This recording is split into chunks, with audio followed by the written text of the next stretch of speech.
So what do you call yourself? Welcome to the LaTangela Show. Hey. Hey, what can I do for you this fine day? This is your destiny. Hot, hot, hot. Right now. Welcome to the LaTangela Show.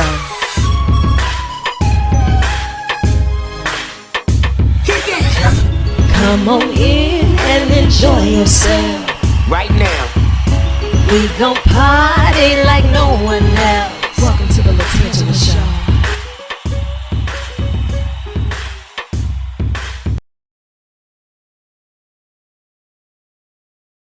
Testing 1 2, testing 1 2. Your mic sounds nice. My mic sounds.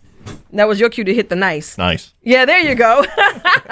Hey, what's up? It's your girl LaTangela, and welcome back to another episode of the LaTangela Show podcast. Today in the hot seat and on the tan line, I have this guy, right? This guy is just so phenomenal at making a vivid picture come to life. I'm talking about none other than the stroke of genius himself, Chuck Braud. How are you? Hey, I'm doing good. How are you? I'm good. You know, we've been planning this field trip for a while. I've had the opportunity to come over to your art gallery, and I was a kid in the candy store.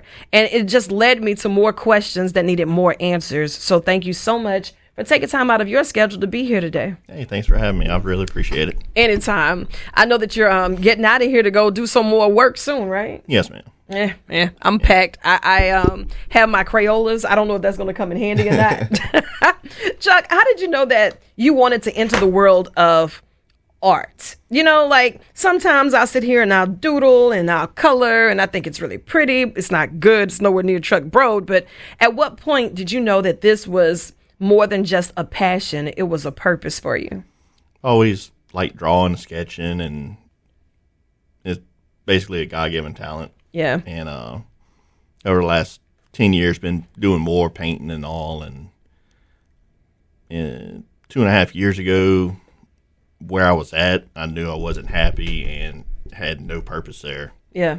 And my artwork brings joy to people, able to give glory to God for the talent. And for about a year, I planned on leaving. And a year and a half ago, I left and took the jump to do it full time. It's a leap of faith, and I tell you what, it is definitely a God-given talent because you have done so many wonderful pieces. You know, we may be familiar with a lot of our favorite athletes, but when we see them on your canvas and we see how you paint them and in the essence of the moments, what's the inspiration behind a lot of your sports paintings that you do? I mean, because you got so many athletes, so many games. How do you say this is the moment that I want to capture because it said something to me? Some are iconic moments like the Kobe Bryant sitting with the trophy and Dolly standing over, kind of celebrating, and others are just pictures I like. And I think that'll come out as a good painting. Yeah. And, you know, I have one of the canvas prints, and I'm so grateful that you do it to where people who enjoy art, they can not only see your art, but they can have a piece of it with them. Tell me a little bit about that. You do specialized pieces, or can we make requests for them? Yeah, you send me an email or a message through my website, and if you want a certain player or pet portrait done, we can go over pictures, and once we decide on a picture, we can go from there. Look, I'm just going through the website right now, and I encourage you to do the same. It's www.chuckbraud.com. That's Chuck, BRAUD.com. So I'm looking at a lot of our hometown favorites, because one of the things that first captivated me when I walked in, you know, you had all of LSU. Some of it was throwback, some of it is in real time. But of course, when you have all of the hometown favorites and those moments that really was the turning point for the guys, when they get the opportunity to see this, like, what's their reaction? Most of them really appreciate it. Like, so far with the debut picture I've done, had nothing but positive feedback from the guys that's seen it. Yeah, and you know, my best friend, Corey Webster, when you had that DBU, I was like, hey, I wanted to snapshot it so bad and send it to him, but it wasn't done, right? And it's almost like if somebody's baking a cake and it's not in the oven long enough, you won't enjoy the true essence of it. So I had to wait. But just let them know that I saw it first. You were the first one to send it to. There you have it.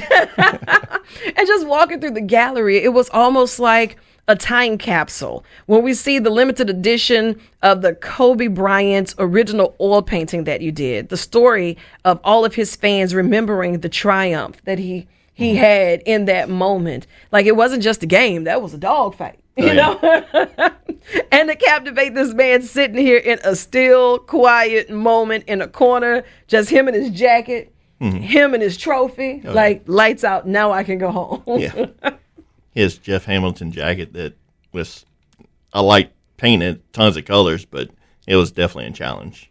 And when you say things like a challenge, to me, all of it's a challenge, but you have more difficult pieces, like with this one for Kobe Bryant. And of course, I want you to log on to the website and check it out at chuckbraud.com. When you started working on the detail, what's been one of your most challenging pieces to where you get halfway through it and say, what was I thinking? The Kobe Bryant, the tiles and all.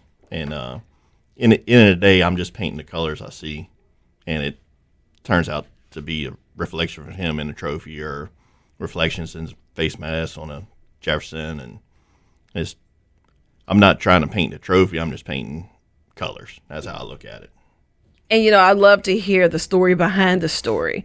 You were somewhere in life where you knew you weren't happy.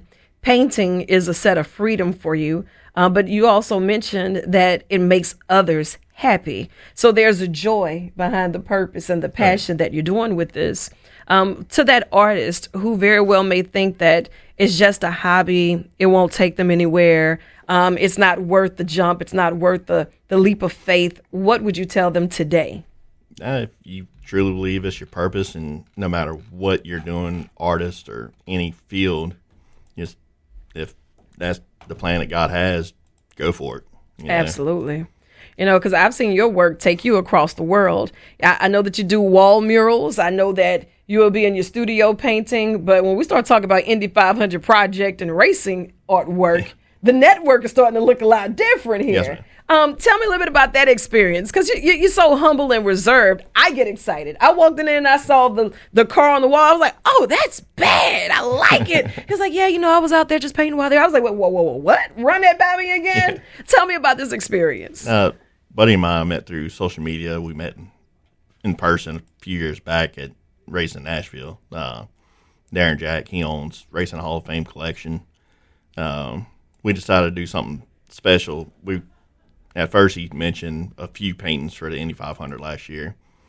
And I said, why don't we just do one of every car and have the paint scheme on how it's going to be for the Indy 500. And bring them out there. And we were able to get them all signed, and we've sold some. We still have some left. And I think the week of the 500, a few of them changed sponsors, so we had to hurry up and change the car. Yeah, I got a bucket of white out. That's all I can tell you.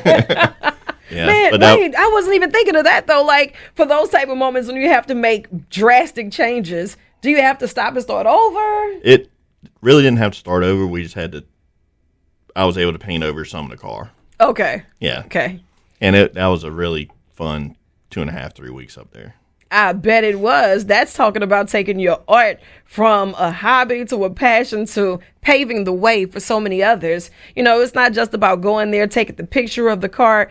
It's like I'm seeing you with all of the drivers in the midst of all the action. They're signing them. And when you talk about selling these art pieces, I'll go to a lot of fundraisers and they'll have the silent auctions. They have these hot items such as these. And for all of the nonprofit organizations, I would really like them to challenge themselves in saying we really want to get more into the art world and let that be some of the auction pieces, because you have so many people that love the art and the originality that comes with these pieces. Or to even have a Chuck Braud there, because I'm telling you, this man is the bomb. When it comes down to all of the sporting events, he captivates it all. I saw the one that you did of Serena, and I was like, man, listen, she would absolutely love that. And then this guy, I mean, he's doing some tricks on a bike, and I'm scared just watching the picture, trying to figure out how did this end for him. Did he nail this? He's from Hammond, Louisiana. Wow. Terry Adams. And wow. He just started his own bike line, too. And he's with Red Bull and all. That is awesome. See, there's always a story behind the story. And I'm seeing here we must have someone that loves the wildlife and fishery and some horses. So Patrick tell me Queen about that. That's Patrick Queen on the right and his fishing, and Devin White and his horse on the left. That one's at Patrick Queen's house. That's right. Because once they see them, they have to admire these pieces and be like, hey, man, I need this in my collection. And your collection is not complete until you have a piece from Chuck Braud, who has also been nominated as one of the best of 225. And I'll just say he is the absolute best in the world, because I'm like biased and I am his number one fan, and I am always here as an extension of your office. And I want you to just feel free to stop by and jump in the hot seat on the tan line. I appreciate it. You and I are going to walk out of that best of 225 as winners. Hey, you know what? Next month. Let me tell you, I'm already a winner. I'm hanging out with Chuck Braud. Same here. That's how I feel, you know? Yeah. The rest is just going to be a party, and we'll do more painting on the spot. Oh, yeah. I got my paintbrush. Yeah, let's go. Yeah, I start with stick figures. Wait, let me see what I got. Hold on, wait. You see this here? Wait, watch this. Look at that. You see that? That's the sun. Because I know you got more work to do, and I got more work to do. So I'm going to let you chase the sun or let the sun chase you. But either way, get after it. Make sure you log on and check them out. ChuckBraud.com. That's BRAUD.com. I have all of the stories behind the stories, and I'm going to get this man back in the hot seat on the tan line. We're taking a field trip back to his office because I just need to see the new stuff that you're working on. Come on by. What? It's a field trip. You keep it locked right where you have it, and do enjoy the rest of your day.